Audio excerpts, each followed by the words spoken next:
மேலும் இந்த விவகாரம் தொடர்பாக அடுத்த கேள்வியை எழுப்பியிருக்கக்கூடிய எதிர்க்கட்சி தலைவர், ஆம்புலன்ஸ், தண்ணீர் பாட்டில் உள்ளிட்டவைகள்ல ஸ்டிக்கர் ஒட்டி அரசியல் செய்தது யார் என்ற கேள்வியை முன்வைத்திருக்கிறார்.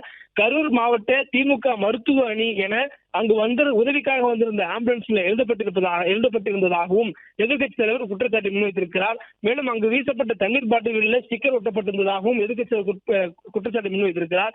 இதுபோல் ஸ்டிக்கர் ஒட்டி இதை வைத்து அரசியல் செய்தது யார் என்பதை கேள்வியாக எதிர்க்கட்சி முன்வைத்திருக்கிறார். கரூர் சம்பவத்தால் நாடே பதறுகிறது.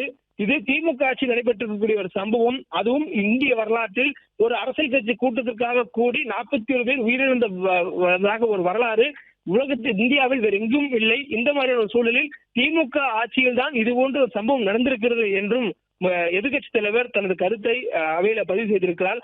மேலும் இரவோடு இரவாக ஒரு நபர் ஆணையத்தை முதலமைச்சர் அமைத்திருக்கிறார். அந்த ஒரு நபர் ஆணையத்துடைய ஆணையரும் காலை 6 மணிக்கே போய் விசாரணையை தொடங்கியிருக்கிறார். அதுவும் ஒரு உதவியாளர் கூட இல்லாமல் விசாரணையை தொடங்கியிருக்கிறார். உதவியாளர் இல்லாமல் ஒரு விசாரணையை செய்ய முடியுமா? அப்படி செய்தால் அதனை பதிவு செய்து கொள்ள முடியுமா என்றும் எதிர்க்கட்சி தலைவர் கேள்வியை முன்வைத்திருக்கிறார்.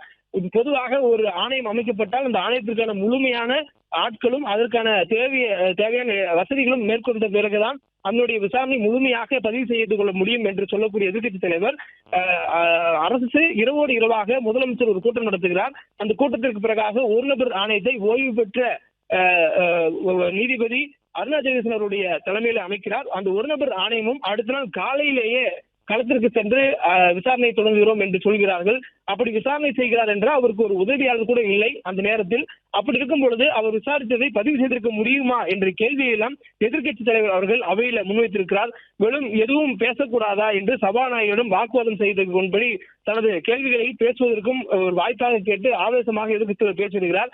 எடப்பாடி பழனிசாமி அவர்கள் கரூர் சம்பவம் தொடர்பாக வைக்கக்கூடிய குற்றச்சாட்டுக்கு அவ்வப்போது குறுக்கீடு செய்து சபாநாயகர் பேசி வரக்கூடியதால் எதிர்க்கட்சி தலைவர் எடப்பாடி பழனிசாமி அவர்கள் ஒரு ஆவேசமாக எதுவும் பேசக்கூடாதா என்று சபாநாயகரிடம் தனது வாதத்தை முன்வைக்கிறார். மேலும் இந்த சம்பவத்தை தொடர்பாக பல்வேறு கருத்துக்கள் இடம்பெறக்கூடிய சூழலில் அடுத்தடுத்தாக கேள்விகளை அவர் அடிக்கும் பொழுது அதற்கு அடுத்தடுத்து பதில் சொல்லக்கூடிய பணிகள்ல அரசு தரப்பிலிருந்து அமைச்சர்களும் முதலமைச்சரும் சொல்லக்கூடிய சூழலில் எதிர்க்கட்சி தலைவருடைய பேச்சுக்கு இடையில அவைத்தலைவரும் குறிப்பிடுவதால் இதுபோல் ஒரு ஆவேசமாக அவர் பேசுவதாக சொல்லப்படுகிறது.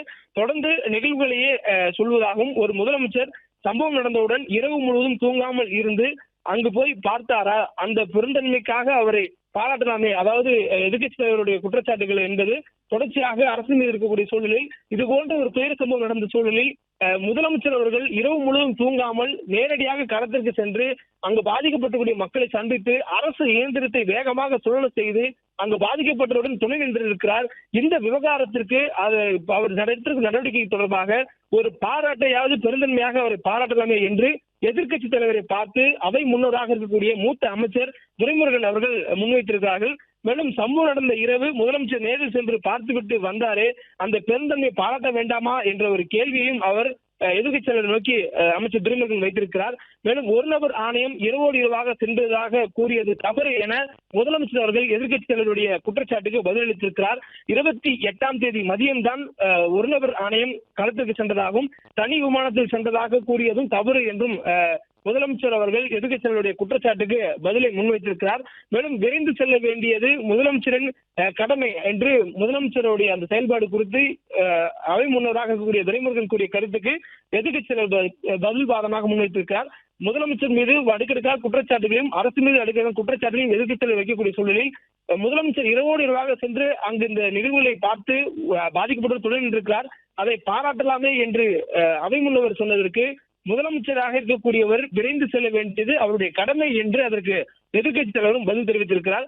பிளே ஸ்டோர் மற்றும் ஆப் ஸ்டோரில் இருந்து பாலிமர் செயலியை QR கோடு மூலம் பதிவிறக்கம் செய்யுங்கள்.